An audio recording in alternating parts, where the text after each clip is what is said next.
அனைவருக்கும் வணக்கம். இன்றைக்கி முக்கியமாக நம்ம பார்க்க போகிறது என்னென்னு பார்த்திங்கன்னா, டிஎன்ஏபியில் காணாமல் போன ஹார்ட் டிஸ்க் பற்றி. அந்த ஹார்ட் டிஸ்க் வந்து மீட்டிருக்காங்கன்னு சொல்கிறாங்க. அதில் என்னென்ன டேட்டா இருந்துச்சு, எது எரேஸ் ஆச்சு எல்லாமே தெரியாது. ஆனால் இது அவ்வளோத்தையுமே வந்து ரெக்கவரி போட முடியும்.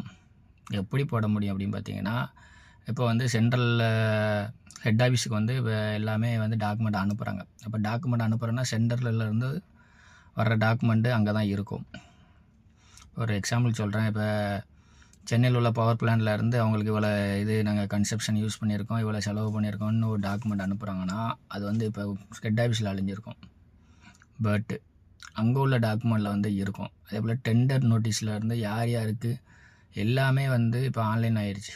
யாருமே போட்டு எழுதி கொடுத்து பணம் கொடுத்து வாங்குறதில்ல. நீங்களும் எவ்வளோ டெண்டர் போட்டிருக்கீங்க, யார் யாருக்கு எவ்வளோ பில்லு கொடுத்துருக்கீங்க, அதுபோக இங்கேருந்து இப்போ தூத்துக்குடியிலேருந்தே நிறைய புகார் வந்து கொடுத்தார். அவர் கொஞ்சம் சில டாக்குமெண்ட் கொடுத்தாரு. அதை வச்சு நீங்கள் வெரிஃபை பண்ணி கைது நடவடிக்கை எடுக்கலாம். இன்னமும் அந்த டாக்குமெண்ட் வந்து மிஸ் ஆகுது அப்படின்னா, இப்போ எக்ஸாம்பிளுக்கு டிடிபிஎஸ்லேருந்து இப்போ மிஸ் ஆகுது அப்படின்னா, அந்த டிடிபிஎஸோட தலைமை பொறியாளரை வந்து நீங்கள் வந்து சஸ்பெண்ட் பண்ணி அவருக்கான எல்லா பணப்பலனையும் நிப்பாட்டுங்க. அப்போ வந்து அப்படி தான் நீங்கள் வந்து ஸ்ட்ரிக்ட் பண்ண முடியும். எங்கே டாக்குமெண்ட் வந்து மிஸ் ஆகுது. இப்போ ஸ்டோரில் வந்து ஒரு மெட்டீரியல் இருக்குது, அது காணாமல் போயிட்டுனா யாரை டிஸ்மிஸ் பண்ணுவீங்க, சஸ்பெண்ட் பண்ணுவீங்க?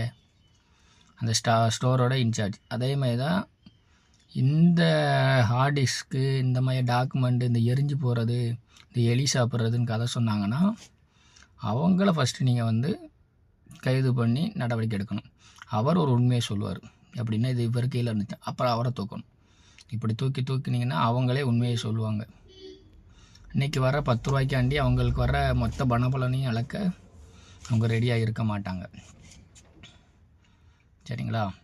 அப்படியே இல்லாட்டாலும் அந்த டிவிஷனில் உள்ள அவளை பற்றியும் சஸ்பெண்ட் பண்ணுங்கள். அதில் ஒரு 100 பேர் சஸ்பெண்ட் பண்ணால் அதில் 10 பேராவது உண்மையை வந்து சொல்லிடுவான். அப்படி தான் வந்து இவங்க பண்ணுற அரசியலுக்கு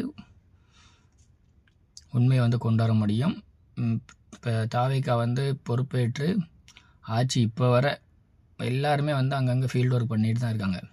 பள்ளி கல்வித்துறையாக இருக்கட்டும், கனிம வளத்தில் இருந்த பிரபு அவராக இருக்கட்டும், நிர்மல்குமார் மின்துறை, அப்புறம் டாஸ்மார்க்கு, இப்படி எல்லாருமே வந்து ஃபீல்டு ஒர்க் பார்த்துக்கிட்டு தான் இருக்காங்க.